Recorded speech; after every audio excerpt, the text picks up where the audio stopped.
बुद्धं शरणं गच्छामि।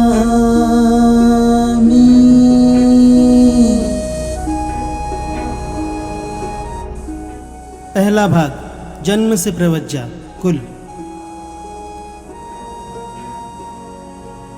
ईसा मसीह के जन्म से 600 साल पहले उत्तर भारत सर्वप्रभुत्व संपन्न कोई एक राज्य नहीं था। देश कई अनेक छोटे बड़े राज्यों में बटा हुआ था। इनमें से कुछ राज्यों पर किसी एक राजा का अधिकार था और कुछ राज्यों पर किसी एक राजा का अधिकार न था। जिन राज्यों पर किसी एक राजा का अधिकार था उनकी संख्या 16 थी।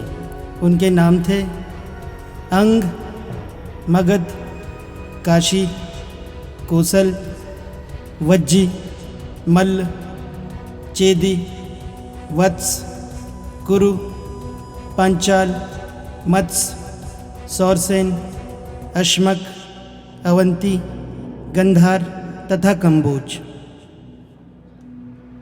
जिन राज्यों में किसी एक राजा का आधिपत्य न था वे थे कपिलवस्तु के शाक्य तथा पावा, कुशीनारा के मल्ल, वैशाली के लिच्छवी, मिथिला के विदेह, रामागाम के कोलीय, अल्लकप के बुली, केसपुत्त के कालाम, कलिंग तथा पिपलवन के मौर्य तथा भर्ग जिनकी राजधानी सिसुमारगिरी थी। जिन राज्यों पर किसी एक राजा का आधिपत्य था वे जनपद कहलाते थे और जिन राज्यों पर किसी एक राजा का आधिपत्य न था वे संघ या गण कहलाते थे। कपिलवस्तु के शाक्यों की शासन पद्धति के बारे में हमें विशेष जानकारी नहीं है। हम नहीं जानते कि वहाँ प्रजातंत्र था अथवा कुछ लोगों का शासन था। इतनी बात हम निश्चयपूर्वक कह सकते हैं कि शाक्यों के जनतंत्र में कई राज परिवार थे और वे एक दूसरे पर बारी बारी से शासन करते थे। राज परिवार का मुखिया राजा कहलाता था। सिद्धार्थ गौतम के जन्म के समय शुद्धोधन के राजा बनने की बारी थी। शाक्य राज्य भारत के उत्तर पूर्व कोने में था।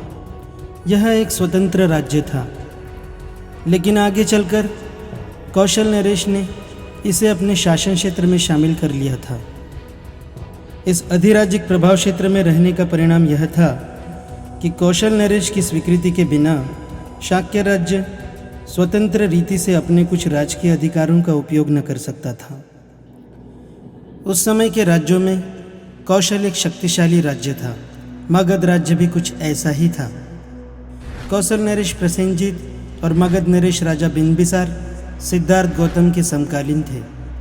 पहला भाग, जन्म से प्रवज्जा पूर्वज। शाक्यों की राजधानी का नाम कपिलवस्तु था। हो सकता है कि इस नगर का नाम महान बुद्धिवादी मुनि कपिल के नाम पर ही पड़ा हो।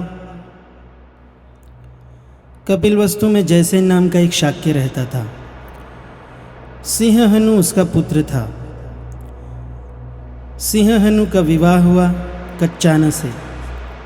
उसके 5 पुत्र थे, शुद्धोधन, धौतोधन, शुक्लोधन, शाक्योधन तथा अमितोधन। इन 5 पुत्रों के अतिरिक्त उनकी 2 पुत्रियां थीं, अमिता तथा प्रमिता। परिवार का गोत्र आदित्य था। शुद्धोधन का विवाह महामाया से हुआ था। उसके पिता का नाम अंजन था और माँ का नाम सुलक्षणा। अंजन कोलीय था और देवदह नाम की बस्ती में रहता था। शुद्धोधन एक बड़ा योद्धा था। जब शुद्धोधन ने अपनी वीरता का परिचय दिया तो उसे एक और विवाह करने की अनुमति मिल गई। उसने महाप्रजापति को चुना। महाप्रजापति महामाया की बड़ी बहन थी। शुद्धोधन बड़ा ही धनी आदमी था। उसके पास अनगिनत नौकर चाकर थे और उसके कई बड़े बड़े खेत थे। कहा जाता है कि अपने खेतों को जोतने के लिए उसे 1000 हल चलवाने पड़ते थे।